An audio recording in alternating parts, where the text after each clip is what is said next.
Hello, everyone. Thank you for listening to the Facilities and Focus podcast. My name is Mackenna Moralez, and I am the Associate Editor of FacilitiesNet and your host. Today, I am joined by Eric O'Neill, and Eric is a leading cybersecurity expert and former FBI operative. Eric began his career in the FBI as a ghost, an undercover field operative tasked to surveil foreign and domestic spies and terrorists. In 2001, he brought down the nation's first cyber spy, Robert Hansen, a 25-year veteran of the FBI and notorious Russian mole.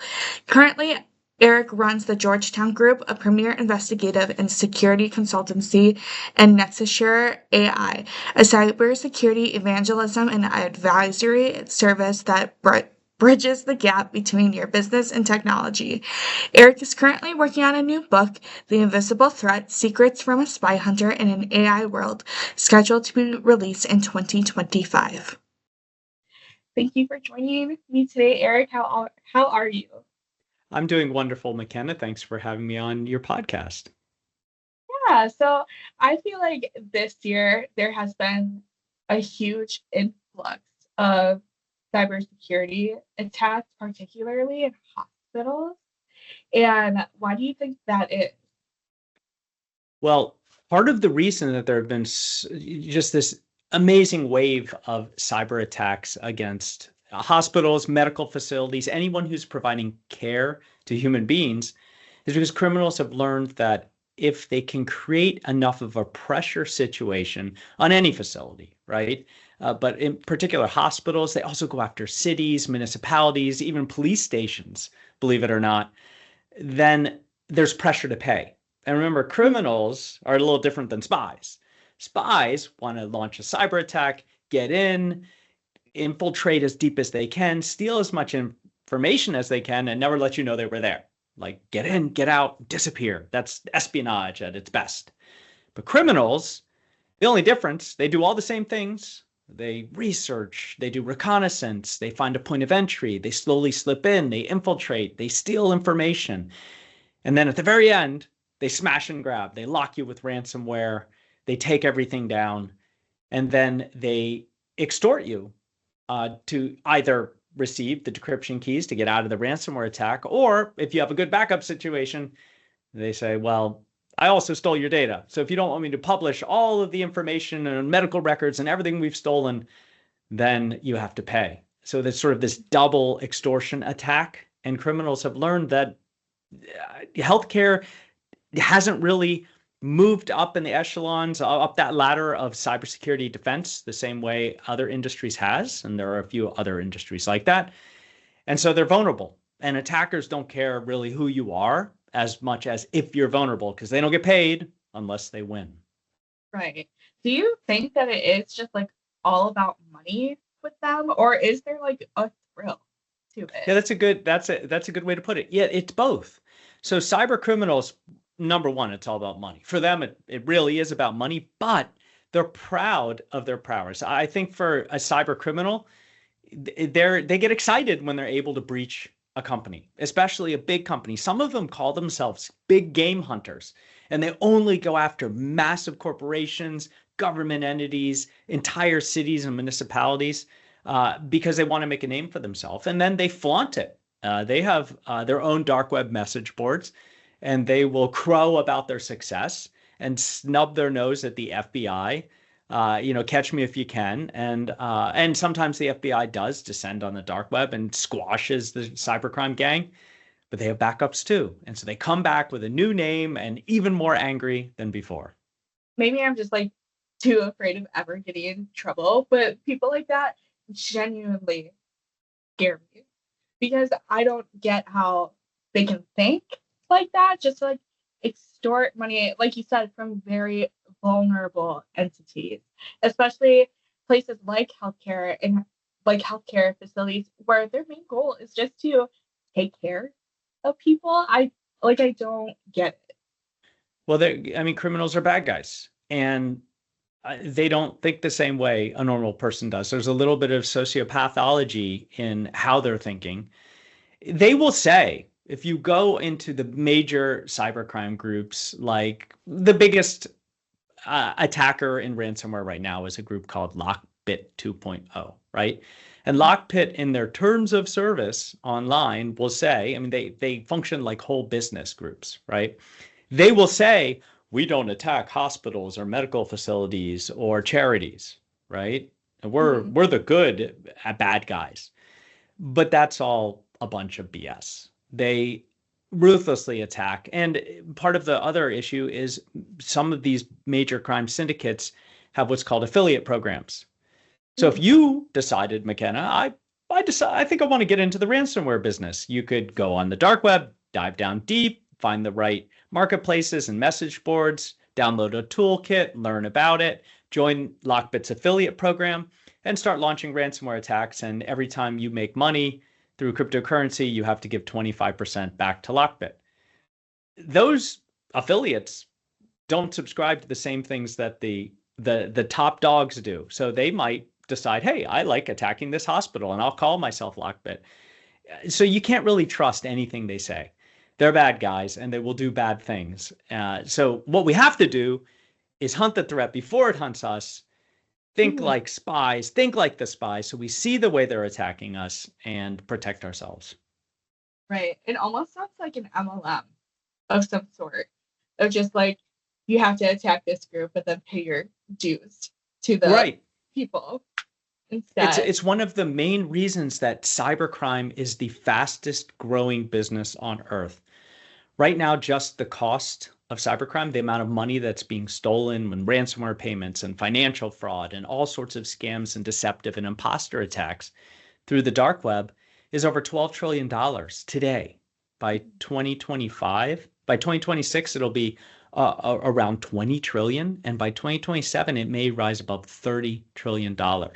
So if we look at the dark web, and we take that trillions of dollars just in cybercrime. I mean, there's lots of other stuff that goes through the dark web. Big drug trade. You can buy people. There's a human trafficking trade. Any kind of weapon you want. It's depravity at the touch of a button. But just looking at cybercrime by GDP, the dark web is the third largest economy on earth. And in a few years, it may be nipping at the heels of number 2, which is China, unless we can stop it. And the reason it's growing so much is because of these affiliate programs. You have these very clever, sophisticated cyber crime syndicates. They operate just like the old school mafia, and they provide all the tools, knowledge, and know-how for anyone who wants to jump in and become a cyber criminal. And people all over the world are doing it because you can make a lot of money. You're a bad guy. You don't pay taxes, right? It's all in cryptocurrency. You can't really track it.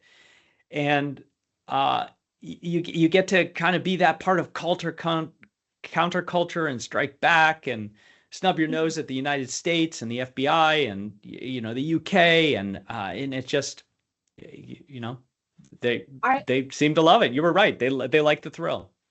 I love that you compared them to the mafia, because I think when we think of cyber criminals, we kind of think of like the losers who just stay in their house and wear like their hoodies cinched up to their chin, or like I always picture like the villain from Toy Story 2 when I think of cyber criminals. But no, they really are dangerous, and I don't think people really understand the severity of how dangerous these attacks are. So what are some typical warning signs that facility managers can be aware of? Well, the best way to determine whether you are a potential victim of a cyber attack, which generally means that the attacker is either leveraging a point of entry or they're getting in, is to understand your data. And that's why you have to invest in cybersecurity. So I like to say you have to know the who, what, and when of the who, what, and when of your data. Who is accessing what data, when are they accessing it, and how are they accessing it, right? Because if you can take an employee who is suddenly accessing data they shouldn't be accessing from a place that they don't normally access it, right? And from a computer, that they're not typically using, or through an IP address, or maybe they're sitting in China doing it. That's a clue that you might have an attacker in your system. And the earliest you can detect that, the faster you can shut that person out, lock it down, and bring in cybersecurity advisors who can remediate the problem and prevent the massive ransomware attack. So Mhm. it behooves companies to understand their data architecture, not have critical data all over the place, layer protections around that data that's the most important, and make sure, like in James Bond, right? We say for your eyes only. In the Right. FBI, we used to say need to know, right? It's called Mhm. compartmentalization. Only people who should have access to that critical data, who have that need to know, should have access to it. Everyone else shouldn't. That way, if someone who doesn't have access to it is accessing it, you've got a really good early warning that you might have a spy. Right. It's like I always say that with the internet too. Like there's just so much information out there that I don't need to know. I just need to know like my little corner of stuff. But what should be the first response if a facility manager suspects that they are under attack? Well, if you are determining your response at the moment you suspect that you're under attack, then you're already in a lot of trouble. The Okay. first response has to come before the attack. So the idea is, what I always say is, have a plan. You have to make a plan, which means you're examining your cybersecurity, you're planning for the potential attack, and you know what you're going to do if the attack lands. That might be, for example, I worked with a company where ransomware had gotten into the headquarters network, and the attacker was trying to get through VPNs to go to other countries and other offices. We shut everything down. I talked to the CISO, we said, just shut it all down. We told over 2,000 employees, close your laptop, pull your Ethernet cable, turn off Wi-Fi, and walk away from your laptop until we can get into each laptop one by one and fix all of the computers and make sure that this guy was locked out. That was because the company didn't have a plan. If you have a plan, then you know how to isolate the attacker. So as soon as you get that early warning sign from your cybersecurity that an attacker has landed, you can close the trap around them and keep them from spreading any farther. That plan will allow that to happen. Have you ever experienced a cyber attack from somebody within the organization? Does that happen? Oh, certainly. I mean, I'm famous for catching Robert Hansen, who was the most damaging spy in U.S. history. He was a trusted Okay. insider who was stealing information from the FBI by exploiting computer systems that weren't ever built to defend against a trusted insider in the inside.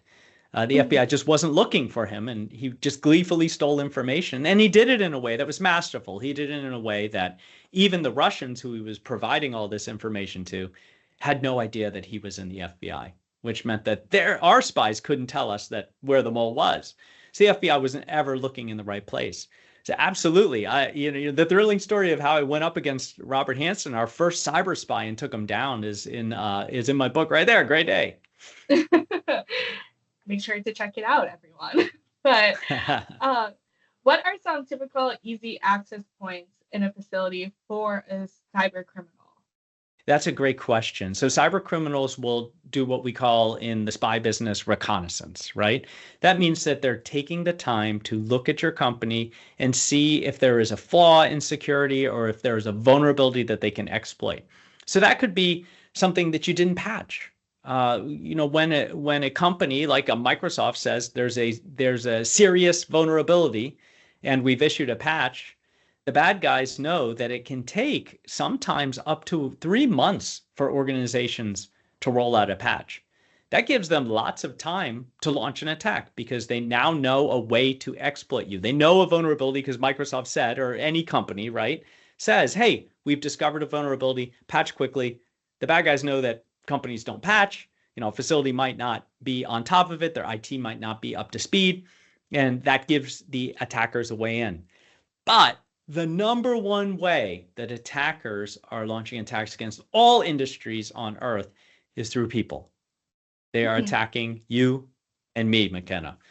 We're the point of entry. We're the weak link in security. And that is why criminals have learned from spies, and these deceptive attacks are growing.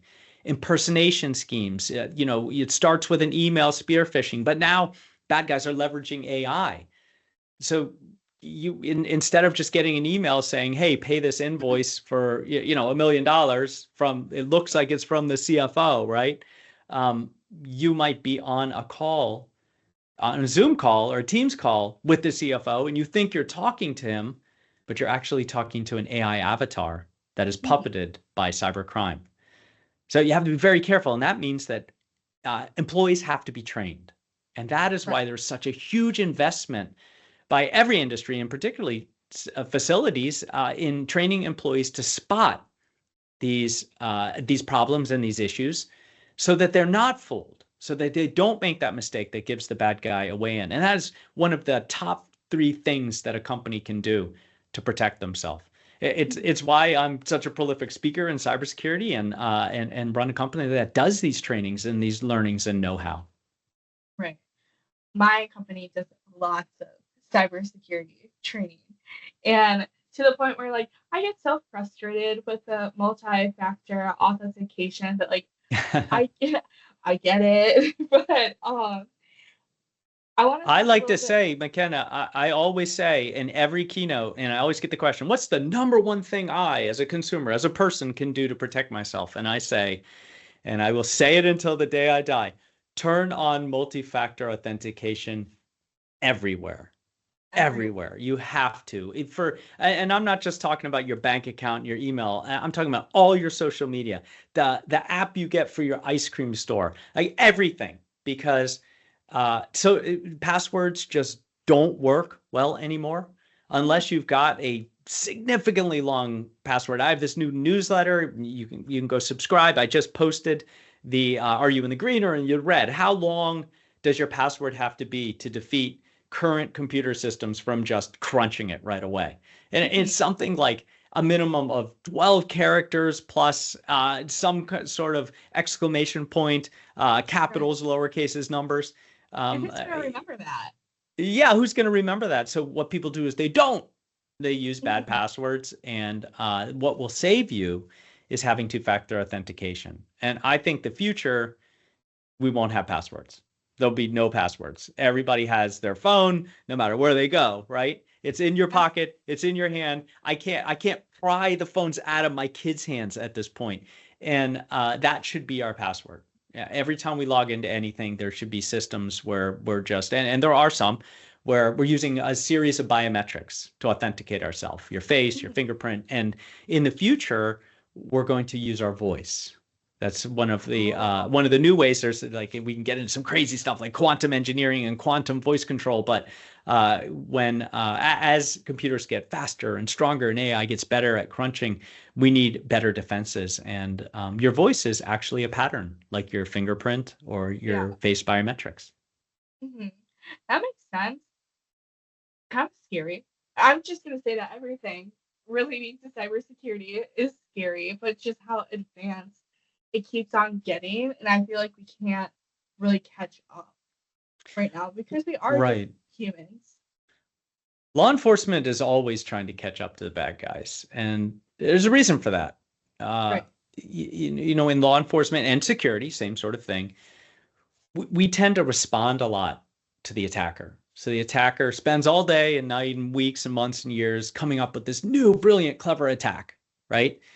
And it catches everyone by surprise. And then the whole society of law enforcement and security has to jump in and figure out how they did it and how we're going to stop them in the future, and fixes it. And then they're already on to the next attack.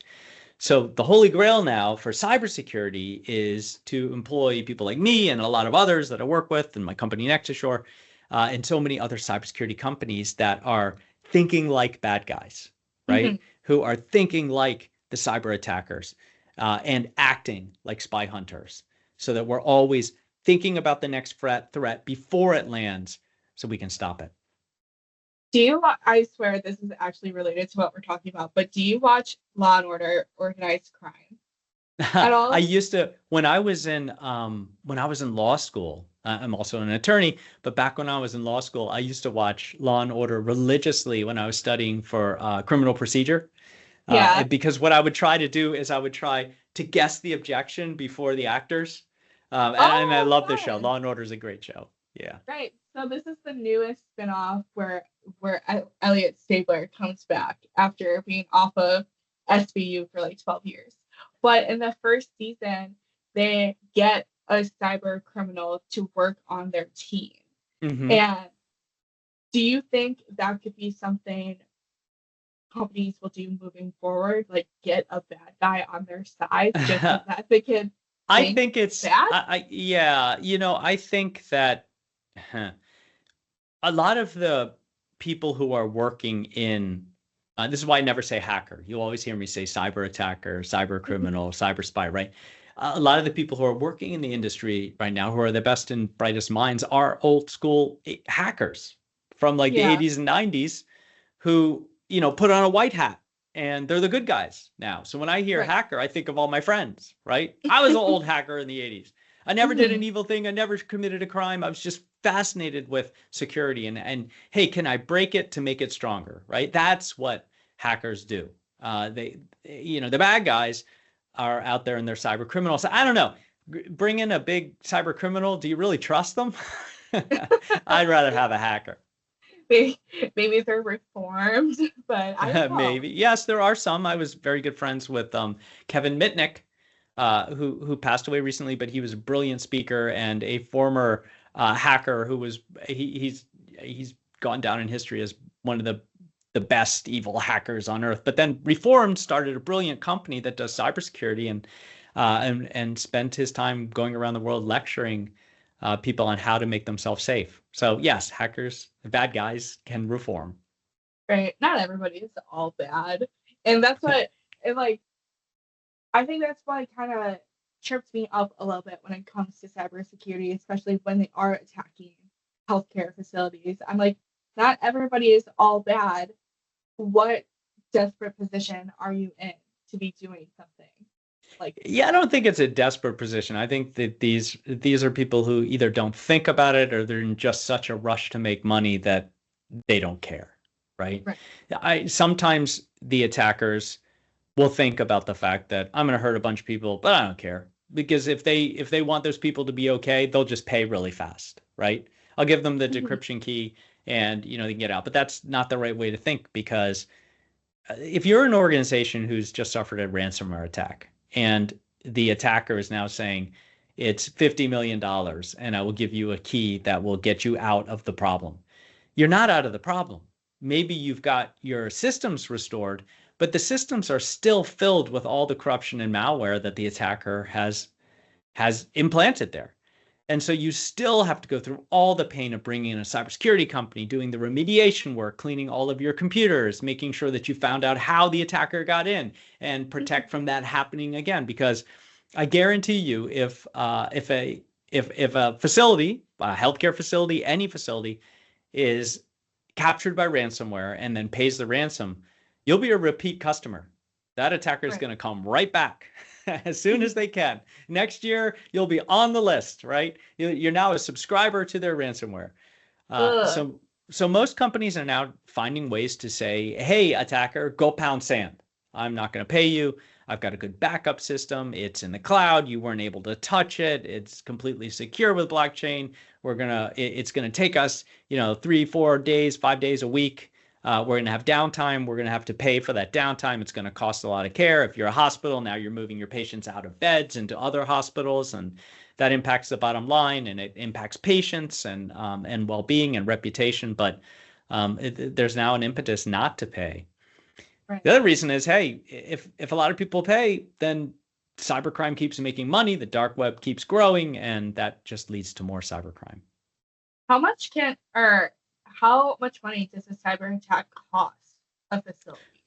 Well, looking at most recent, looking at just critical infrastructure, so you could think of healthcare is definitely part of critical infrastructure, but the average cost, so some are just little and some are in the high millions, is $5 million all in, right? What?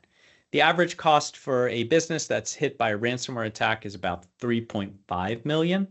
And that doesn't include the cost of a ransom because remember, you're adding up the reputational defense, the reputational fallout, all of the cybersecurity remediation work, the downtime.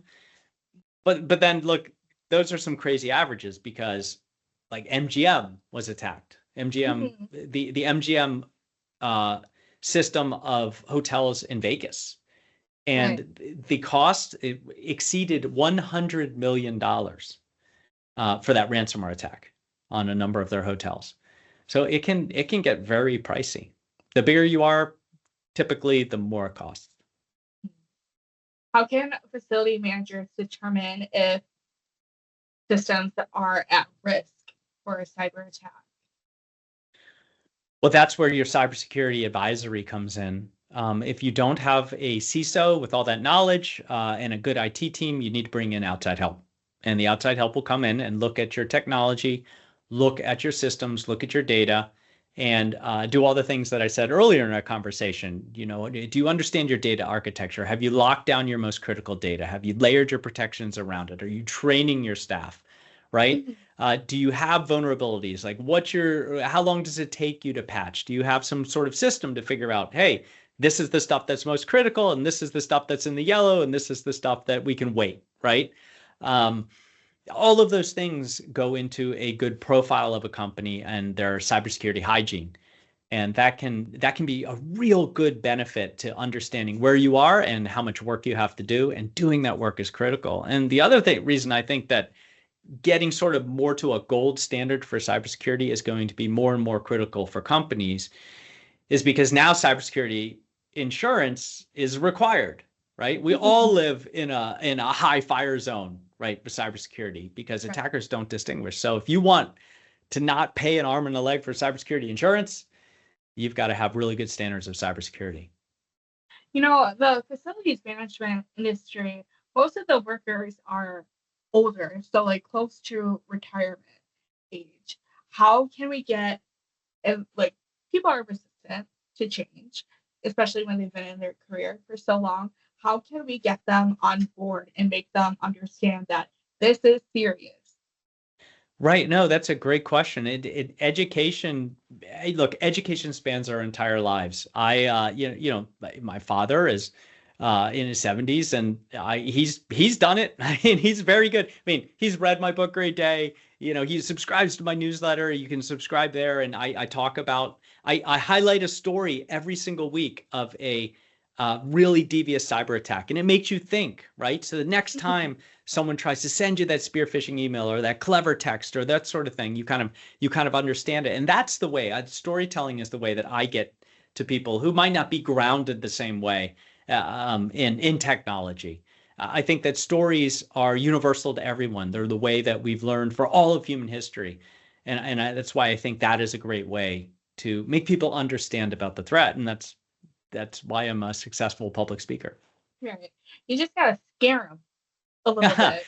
I think there's a little bit of scaring, but you also have to provide a lot of solutions, right? So you don't just scare the hell out of them. You say, look, this is a scary story, but now that you've heard the story and you've thought about it and you've read it, and it's not gonna, they're not gonna catch you this way because you're gonna be thinking, you're gonna be looking for the attack. I tell people, be an email archaeologist, right? Okay. Not like the kind that's brushing the dinosaur bone, but you've got a fedora and a whip and a gun and you're, like going into the tomb and you're not getting hit by the arrows, right? You're Indiana Jones. That's the kind of archaeologist you want to be every time you get an email. Scrutinize it, look at it. Don't just immediately accept it as true. Find a way to make it true. Mm-hmm. Well, Eric, you answered all my questions while talking. Is there anything else you would like to add at all? Sure. I think that when we're looking at cybersecurity, it can be kind of esoteric and mystical, but it's really not. It's just a new battleground for attackers versus defenders and security, and one that we need to quickly get up to speed because it is one of the fastest growing industries and one of the biggest import because cybersecurity is really just counterintelligence for our own data. And data today is now the currency of our lives. Ooh, got a little bit of chills with that one. All right. Well, thank you so much, Eric. I appreciate your time. Thank you, Mackenna. It was great to talk to you.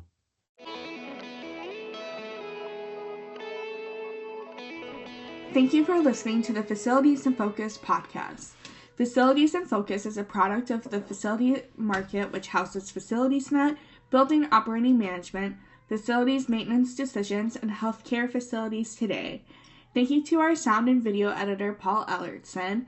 Thank you to Morgan Johnson for designing our logo. Thank you to Dan Welton, Dave Lubach, Darren Hounsel, Jeff Warden, Jill McDermott, and everyone else at Trade Press Media Group. If you are interested in being a guest on Facilities in Focus, please email Mackenna at mackenna.moralez@tradepress.com.